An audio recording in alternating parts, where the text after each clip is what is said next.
This is like how the conversation usually goes. Where are you from?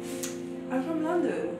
No, where are you from? Are you from Romania? Or are you from Brazil? Or are you from Portugal or Russia? Oh, you want specifics? Northwest London. Like, no, where are you from? But that's not the answer they wanted to hear. They wanted to hear the exotic country from why I've got such an unusual name, but they didn't want to hear Croydon. I think it depends on who's asking and the context in which it's being asked. Then people try and go down the really diffuse routes of trying to get me to answer the question the way they want it to be answered. So they'll be like, where are you born? And I'll be like, Sweden. It's tiring to constantly have to explain why that's a problematic question. So if someone's like, where are you from? I'll just be like, oh, well, my mum's English, my dad's from Zimbabwe. Sometimes it's, are you African or are you Caribbean? As if we could only be one or the other. Or as if it matters. Yeah. So when I went to India, and people were baffled that I was black and I was from the UK, I was kind of like, we do exist here, and I was happy to break it down for them.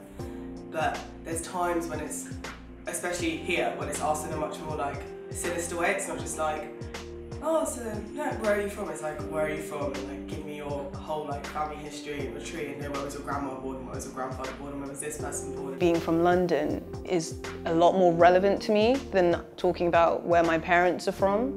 Even though it has shaped me as a person, it's not as big of a part of me as my identity as a Londoner is. I guess people are curious, and I don't think that's necessarily bad, but sometimes can get irritating responses following. I get asked where I'm from a lot of Iranians as well, which I find kind of annoying because I don't know, I feel like I'm quite hard to place for even the ethnicity that I'm from and identify the most with, which is annoying, but you know. Sometimes you can tell that they have an agenda. Yeah, with whatever your answer is. If you say, I'm from London, and they say, no, I mean your background. Or if you say, I'm actually, half Guyanese, half Jamaican, they say, but you were born in London, so you're British.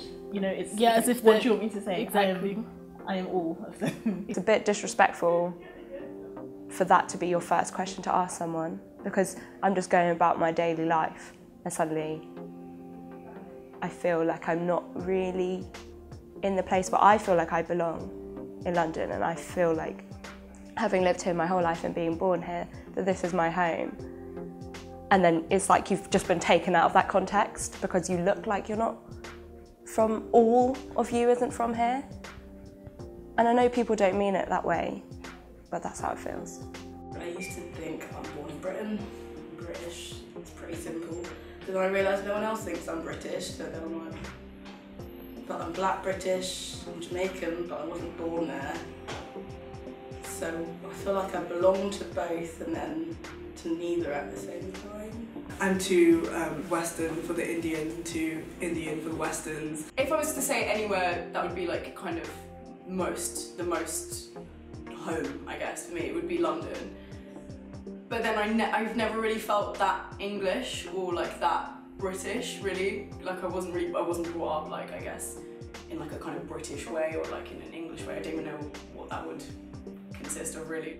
I don't know, I feel British, but I don't feel wholly British because I've never been treated wholly as British. I don't really feel like I belong to Great Britain or England, but I would say I belong to London. I feel more British when at certain public holidays. That sounds really kind of basic, but it is, because you kind of feel at one with your country. You feel part of it, part of the, the culture of Britain.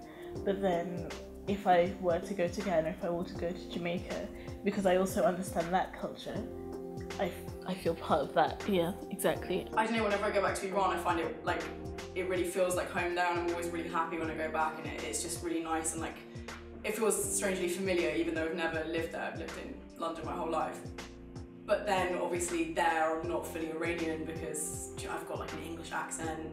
The older I've gotten, the more people have challenged my confidence in the fact that I'm actually a Brit, if that makes sense.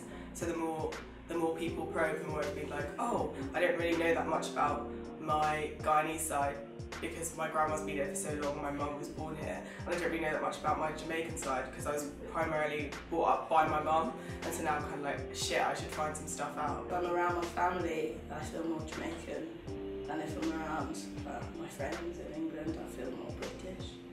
Depending, but then again, if I'm around a lot of white friends, I don't feel as British, or just general white people who are asking me where I'm from, then suddenly I'm like, I'm othered straight away.